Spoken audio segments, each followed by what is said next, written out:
అందరికీ నమస్తే. నేను మీ Bhavani. Welcome back to triple R 313 vlogs. ఈరోజు నేను మా పిల్లలకి తినిపించే ఫుడ్ని ఇంట్లోనే ఎలా ప్రిపేర్ చేసుకుంటానో మీ అందరికీ చేసి చూపించాలనుకుంటున్నాను. ఒకసారి చూసి మీరు కూడా మీ పిల్లలకి తప్పకుండా చేసి తినిపించవలసిన ఫుడ్ అండి ఇది. మరి ఇప్పుడు ఈ ఫుడ్ని ఎలా తయారు చేసుకోవాలో చూసేద్దామా?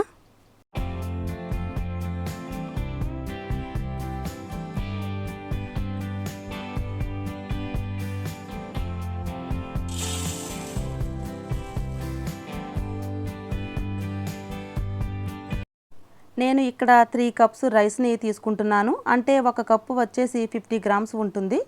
150 గ్రామ్స్ రైస్కి 50 గ్రామ్స్ కందిపప్పు, పెసరపప్పు, శనగపప్పు, సాయి మినపగుళ్ళు, అలాగే బాదం పప్పు, జీడిపప్పు అన్నీ కూడా 50 గ్రామ్స్ చొప్పున తీసుకోవాలి.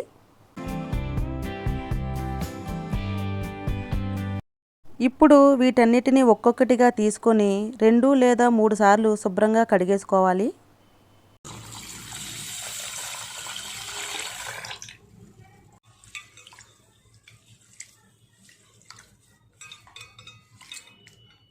ఇలా కడిగేసుకున్న తర్వాత చిల్లుల గిన్నెలోకి తీసుకొని వడకట్టుకోవాలి.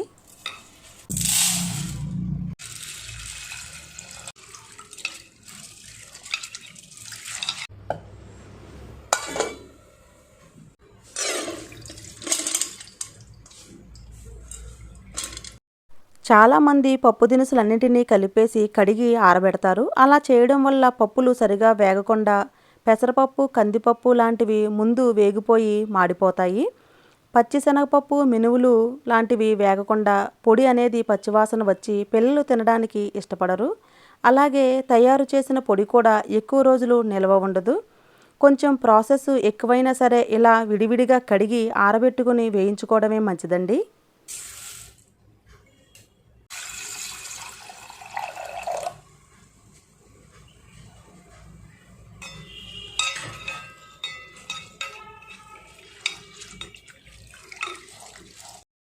మనం బయట మార్కెట్లో కొనుక్కుని తెచ్చుకునే పొడులకు బదులుగా మనమే ఇంట్లో ఇలా తయారు చేసుకొని పెట్టుకుంటే పిల్లలకు పోషకాలు ఎక్కువగా లభిస్తాయి. ఇందులో హాని కలిగించే కెమికల్స్ కూడా ఏమీ ఉండవండి.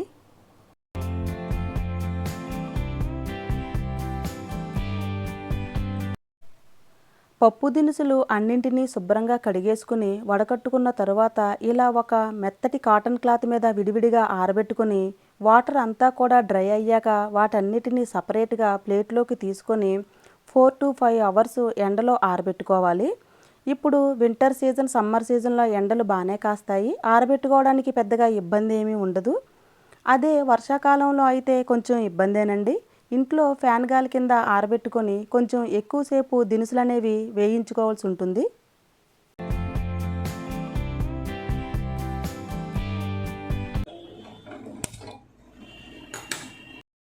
ఇప్పుడు ఇలా ఆరిపోయిన పప్పు దినుసులు అన్నింటినీ విడివిడిగా ఒక మందపాటి పాన్ తీసుకొని దానిలో దోరగా గోల్డెన్ బ్రౌన్ కలర్ వచ్చే వరకు మంటను లో టు మీడియం ఫ్లేమ్లో పెట్టుకొని వేయించుకోవాలి. మాడిపోకుండా ఇలా గరిటెతో తిప్పుతూ మంచి సువాసన వచ్చే వరకు వేయించాలి.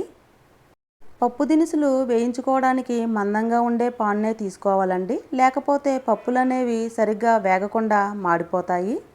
నేను ఈ ఫుడ్ని మా పిల్లలకి 9వ నెల వచ్చినప్పటి నుండి తినిపించడం స్టార్ట్ చేశాను.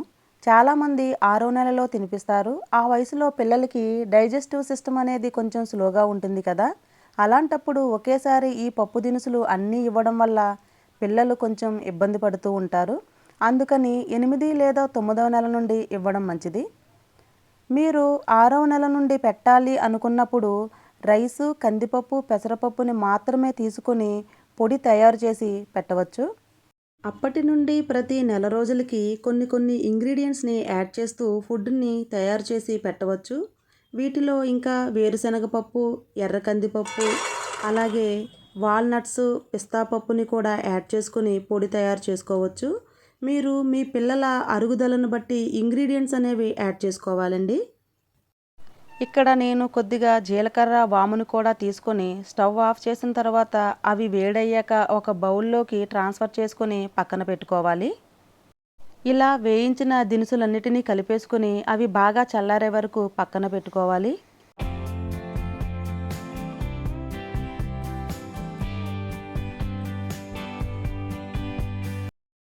ఇవి పూర్తిగా చల్లారాక ఒక మిక్సీ జార్ తీసుకొని గ్రైండ్ చేసుకోవాలి.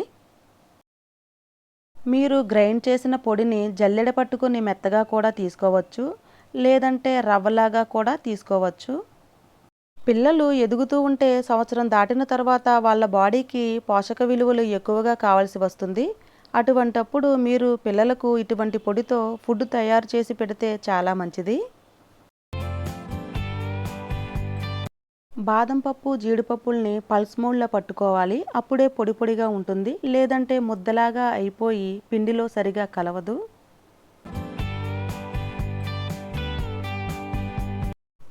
వాము, జీలకర్ర మిక్సీలో వేస్తే సరిగా నలగవని ఇక్కడ నేను రోట్లో మెత్తగా దంచి పొడి చేసి తీసుకున్నాను.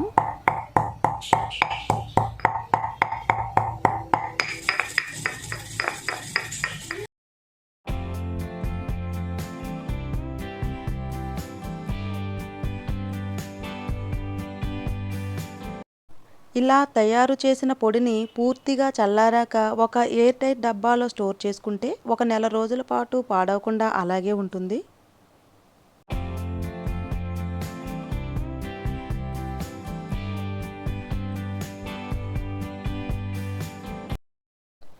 అయితే ఇలా తయారు చేసిన పొడితో ఇప్పుడు ఫుడ్ని ఎలా ప్రిపేర్ చేసుకోవాలో ఇప్పుడు నేను మీకు చూపిస్తాను. ఒక గిన్నెలోకి 1 స్పూన్ తయారు చేసి పెట్టుకున్న పొడిని తీసుకోండి.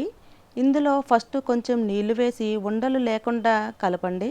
మీరు తీసుకున్న పొడిని బట్టి కొంచెం నీళ్లను యాడ్ చేసి ఇప్పుడు స్టవ్ మీద గిన్నె పెట్టుకొని లో ఫ్లేమ్లో ఉడికించండి. అడుగు పట్టకుండా ఇలా గరిటెతో తిప్పుతూ ఉడికించుకోవాలి. ఒక 5-6 నిమిషాల్లోనే ఫుడ్ తయారైపోతుంది. ఇందులో కొంచెం ఉప్పు, నెయ్యిని యాడ్ చేసుకొని కన్సిస్టెన్సీ అనేది కొంచెం లూజుగా ఉన్నప్పుడే స్టవ్ ఆఫ్ చేసుకోవాలి.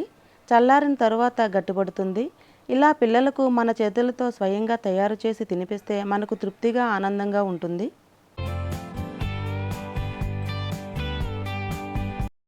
ఈ రెసిపీ కనుక మీకు నచ్చినట్లయితే మీ ఫ్రెండ్స్కి, మీ ఫ్యామిలీ మెంబర్స్కి షేర్ చేసి లైక్ చేయండి.